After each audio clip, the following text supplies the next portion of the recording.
avançou na implementação dessa regra. Ele ainda está discutindo isso, está avaliando qual é o alcance.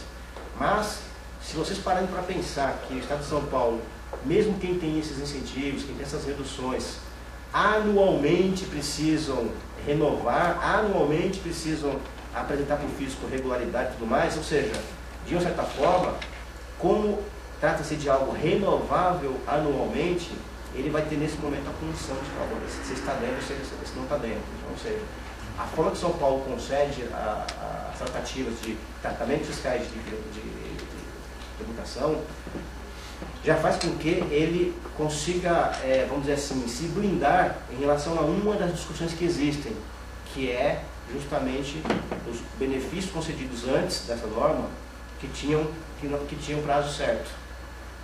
Ou seja, essa norma alcançaria também aqueles incentivos e benefícios fiscais que já tinham sido acordados com os estados com prazo certo de fruição, ou não, ou aqui a gente já estaremos diante de direito adquirido, estaremos diante de impossibilidade de aplicação do princípio da retroatividade. Por quê? Na medida em que, e aí tem outros dispositivos que deixariam claro. Então, ou seja, a depender do incentivo fiscal ou do tratamento fiscal diferenciado, existem algumas linhas de argumentação, existem algumas linhas de discussão que serão enfrentadas no judiciário, e a depender de qual é o inciso que o Estado vai implementar, se é pelo inciso primeiro, para o depósito do fundo, ou se é o inciso segundo, que é uma redução de incentivo. O inciso segundo, a discussão vai ser menor. O inciso segundo, o Estado consegue uma redução, ela obedece. Ou seja, cabe a ele avaliar e reavaliar, lógico, atendendo às condições em que ele mesmo colocou de fruição e que ele mesmo colocou para viabilizar o incentivo. Por isso que estados que vão evitar ou diminuir o impacto de uma discussão judicial vão pelo inciso segundo. Esse é o panorama, mais ou menos, desse tema. Mas como que estão aí os estados em relação a quem já implementou e quem não implementou ainda essas normas? 3 estados, Bahia, Goiás e Pernambuco. Os 3 estados já internalizaram essa regra e lá já está valendo a questão de diminuição dos incentivos. São os 3 estados que já normatizaram e lá já está valendo. O que é interessante é que os estados são bem criativos. Eu diria, por exemplo, no Bahia, é o estado que eles instituíram o depósito, todos aqui foram por depósito. Todos esses aqui foram pelo inciso primeiro. Esses 3 primeiros aí. Eles instituíram o depósito 10% adicional, enfim, vai dar uma discussão boa por conta dos temas aí. Mas Bahia tentou ainda trazer uma visão, eu diria, um pouco oportunista. Ela trouxe a visão do depósito no contexto do Fundo de Combate à Pobreza. Então ela usou 42, mas colocou debaixo do guarda-chuva do Fundo de Combate. Então ela tem toda uma roupagem jurídica aí um pouco mais razoável para evitar uma discussão ou para mudar um pouco a discussão. Mas se eles estão instituindo o depósito em função do convênio 42, ele nada tem a ver com o Fundo de Combate à Pobreza.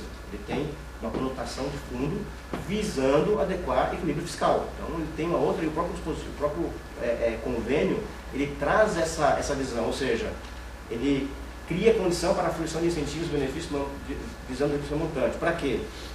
Aí vem aqui, depósito no fundo de que trata a cláusula tal, enfim, a unidade vai optar, primeiro instituirá fundo de equilíbrio fiscal. Ou seja, esse fundo ele tem o conceito de fazer equilíbrio fiscal. Ele nada tem a ver com aqui na cláusula segunda, ele nada tem a ver com combate à pobreza. Então, deram uma roupagem lá de combate à pobreza, mas tem um alerta aí. Os estados, tem 5 estados que já... Pois não? Não, só um adendo. Acho que independente dele ter classificado o fundo como de combate à pobreza, de ajuda às Olimpíadas, etc., a Constituição fala que é vedada a vinculação de tributos a fundo específico. Ou seja, independente da de combate à pobreza, ou inclusive do próprio equilíbrio fiscal, é indevido. Então, esse é um argumento que pode ser combatido. O convênio em si privado de inconstitucionalidade. O jeito que a Bahia está tratando, na verdade, acho que ela acaba piorando, porque ela criou um fundo diferente do previsto no convênio, Só que o fundo criado pelo convênio, a vinculação foi específica por si só inconstitucional. Então, o caminho até chegar no país, do meu ponto de vista, já está inconstitucional. Já piorou consideravelmente aí a forma como ela instituiu. Acho que ela acabou enfraquecendo o argumento dela, porque ela falou, desculpa, é um fundo, mas o convênio pegou um fundo de equilíbrio. Isso aqui é um fundo sem previsão de convênio. É isso aí. Ok, aí você pode atacar o convênio, que é a vinculação de tributo a fundo. É isso aí, concordo com Todas você. as frentes já estão. É isso mesmo. Aí, Alagoas, Ceará, Piauí, Rio de Janeiro e Rio Grande do Norte já estão com projetos tramitando já para implementar, ou seja, já evoluíram. Tem 3 estados aí que já começaram a debater, mas não virou projeto ainda, mas já está no debate a questão de implementação. E os demais ainda a gente não tem ainda notícia de como estão se posicionando. Certamente estão aí debatendo internamente ainda, mas eles não divulgaram ao mercado a intenção deles ou não. Os outros já divulgaram a intenção, já está no debate, mas assim, a nossa visão é que todos estão discutindo, mesmo esses que ainda não se manifestaram, porque mesmo São Paulo, a informação que eu tenho é que mesmo São Paulo está debatendo isso internamente. Goiás regulamentou. Goiás regulamentou. Goiás, Bahia e Pernambuco, os 3 regulamentaram. Né? E é interessante porque essa questão do fundo, Goiás, por exemplo, é um que já tinha lei anterior ao convênio, já determinando esse depósito. Só que ele revogou a lei anterior dele, como veio o convênio, agora ele reeditou a lei, agora suportado pelo convênio. Né? Oi? Se não me engano, foi Goiás que republicou a lei anterior, alterando os percentuais de contribuição dos fundos. Isso mesmo. Porque o protege Goiás, alguma coisa assim. É isso aí. Eles aproveitaram agora, convalidaram via esse convênio 42 aqui o fundo deles. Mas tem mais uma coisa interessante com o de contencioso. Eu não sou contencioso. Então, é que eu fico mais na parte de SPEDs e no escritório eu sou responsável pela parte de SPEDs e para ajudar os clientes na implantação de ERPs de uma forma geral. Por isso que eu conheço um pouquinho mais de chão de fábrica. E também fico na consultoria. Mas, para contencioso, tem um outro detalhe, que a gente estava conversando com alguns clientes esses dias, por exemplo, Bahia, Goiás e Pernambuco, eles têm um prazo de validade os regimes especiais. E eles exigiram, na época dos respectivos regimes especiais, que você precisasse um investimento muito alto para colocar ali. Então, quem investiu fez uma programação financeira num prazo de 20 anos, 15 anos, que é o prazo de fruição do regime. Então, você não pode alterar, porque já teve um caso assim, que foi julgado pelo judiciário, que o Estado teve que devolver o benefício fiscal para a empresa. Eu não me lembro onde foi. Existe precedente. Mas é um só, que eu conheço só isso. Então, mas eu acho que nesse caso aí, como vai afetar uma gama gigante de empresas, vale a pena uma discussão mais a fundo disso, porque é a questão da liberdade econômica, né? Do investimento, do seu planejamento anual. Assim como o Estado tem, como o governo tem o seu plano plurianual, as empresas também têm lá na área de finanças. Você faz uma projeção. Você não pode simplesmente aumentar o preço. Eu tive um caso recente aqui em São Paulo, que eu fui discutir por conta do... Como é que é o nome? Dessa nova regra do fundo de combate à pobreza. Diferencial de alíquota, de FAO.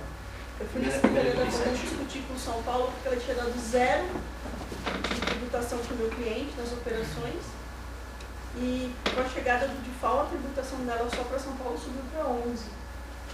Né? E ela tinha um prazo de validade para continuar o benefício. A gente conseguiu utilizar o benefício até o final. Nós fomos à Secretaria da Fazenda, expusemos o problema e a própria Secretaria da Fazenda entendeu que estava errada. E foi lá e alterou o regime especial para que ela pudesse continuar com a tributação zerada. Então, esse ponto, o governo do Estado está tomando bastante cuidado, porque uma das argumentações que a gente utilizou lá é: se você tirar o benefício fiscal dela agora, você vai aumentar a arrecadação, mas você vai aumentar o número de profissionais desempregados que eu vou ter que cortar custo. E, consequentemente, vai aumentar a sua despesa com o fundo social e você não vai ter dinheiro para pagar. É simples assim, a conta fecha desse jeito. Acaba sendo uma discussão de negócio, uma discussão econômica, né?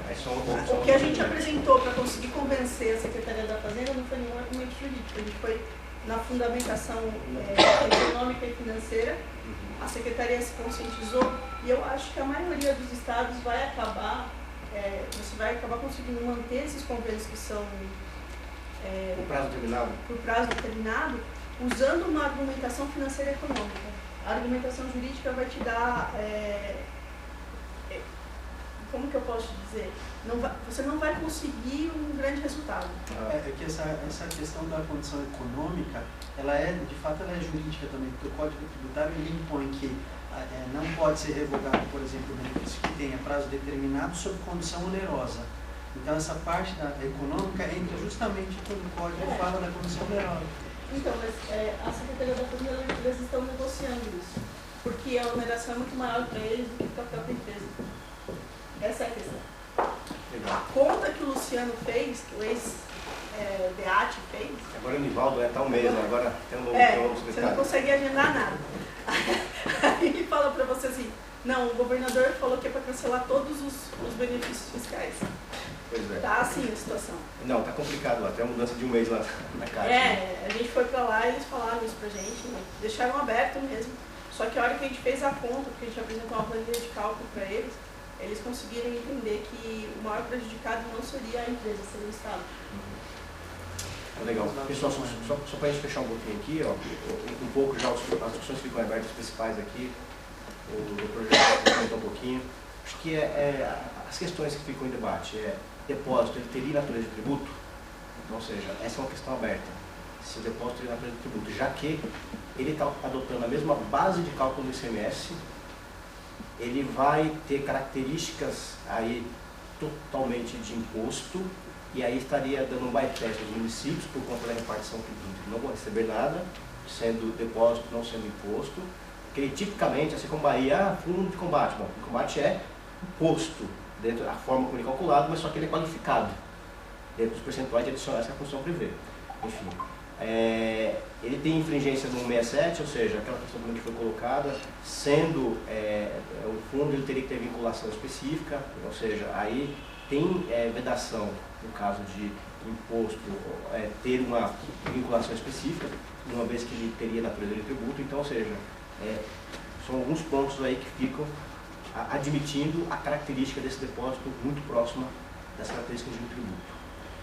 E o outro ponto que eu havia já comentado antes até que ponto essa norma atinge benefícios concedidos anteriormente com contratos prefixados, ou seja, aqui haveria uma típica e clara ofensa ao 178 do CTN, em que ele veda que qualquer norma de isenção, enfim, ela possa ser revogada ou modificada a qualquer tempo, quando ela foi concedida atrás com prazo determinado.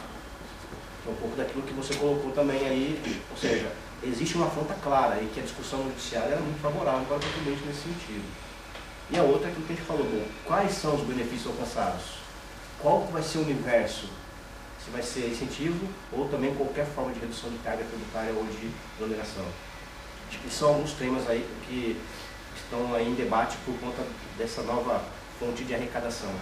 Não sei se alguém quer colocar mais algum tema, mas acho que era muito mais para trazer essa atualização aqui, que eu acho que ela é a mais crítica nesse momento aqui e que vão trazer novidades aí, infelizmente, desfavoráveis. Né? Esse material a gente pega lá no site? Esse material depois vai ficar no site para vocês. Vai ficar tranquilo. Vamos falar um pouquinho de blocar, eu vou dar um panorama aqui e a Andréa vai batendo papo com a gente aqui falando da experiência dela. Bom, acho que todo mundo já passou bem rápido algumas coisas aqui, que acho que vocês já devem estar num patamar um pouco mais avançados, mas basicamente o Bloco K vem aí desde 2013, a definição inicial, são os principais atos do tempo 52. Ele substitui o antigo modelo P3, que era impresso, de certa forma ele tinha algumas peculiaridades em que as empresas poderiam substituí-lo por controles, enfim, que demonstrassem a movimentação de estoque. Então a legislação era mais flexível e ele era solicitado por demanda. E agora o Bloco K não, o Bloco K ele é iterativo, é mensal, a gente vai explorar um pouco mais isso daqui. Bom, alcança sempre a atividade industrial equiparada e também atacadistas.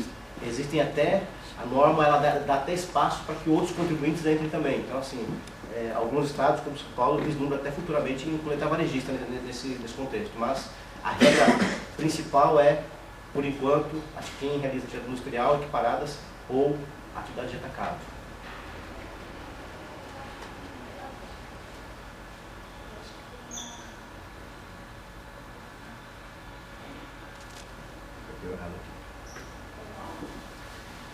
Em relação aos prazos, basicamente, então, a partir de 2017,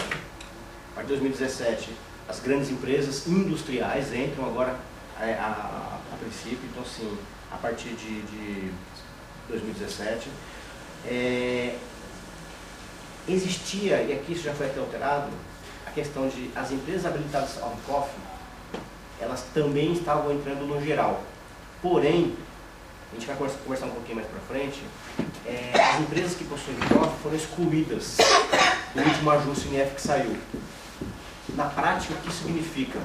Na prática, significa que as empresas que têm RICOF já estão obrigadas hoje a entregar o bloco K. Depois eu vou falar por que elas já estão obrigadas. Mas de forma geral, empresas com faturamento anual acima de 300 milhões, e quando a gente fala faturamento anual, se existem, por exemplo, estabelecimentos que são atacadistas, estabelecimentos que são varejistas, a definição de faturamento para fim de bloco K é da empresa. Então, ou seja, se a empresa possui estabelecimentos atacadistas e varejistas, o corte de saber qual o faturamento dela é o faturamento da empresa, independente do estabelecimento. Então, esse é o corte para avaliar a questão dos 300 milhões. Aí, em 2018, entra aí o patamar entre 78 e 300 milhões, as empresas ainda industriais. E a partir de 2019, todas, ou seja, as industriais até 78 milhões e também as atacadistas. Então, ou seja, esse é o cronograma atual aí em relação à implementação do SPED. Essas são as principais normas aí que regulamentam isso, ou seja, o ajuste INEX 813, o ato CONTEP que regulamenta o manual do bloco K, o ajuste INEF 1 de 2016 que trouxe aí a alteração desse cronograma atual, do prazo atual, e ele excluiu do cronograma as empresas com RICOF. E por que isso? E é interessante, né? No debate com o Estado, a gente percebe que o bloco K, em que pese ele seja uma obrigação fiscal, todo mundo olha ICMS, IPI, mas ele, no final do dia, é uma obrigação federal.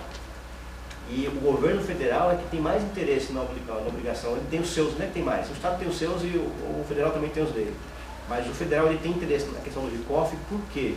Porque saiu um novo programa agora do RICOF SPED, que vem substituir o antigo RICOF, que era muito restrito. O antigo RICOF, que era um programa para as empresas que exportavam, enfim, grandes exportadores, ele pegava alguns segmentos específicos.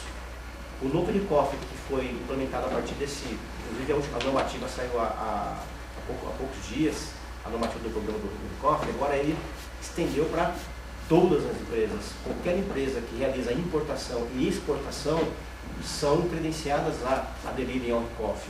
Só que qual é uma das condições das empresas para fruírem ao RICOF? Que entreguem em bloco K.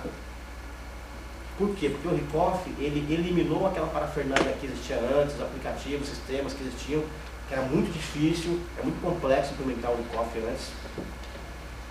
O governo federal eliminou essa obrigatoriedade desses sistemas, em substituição, basta que tenha o SPED com o bloco K. Então, ou seja, para quem usufrui do RICOF, o bloco K já é uma realidade, porque ele é condição de utilização.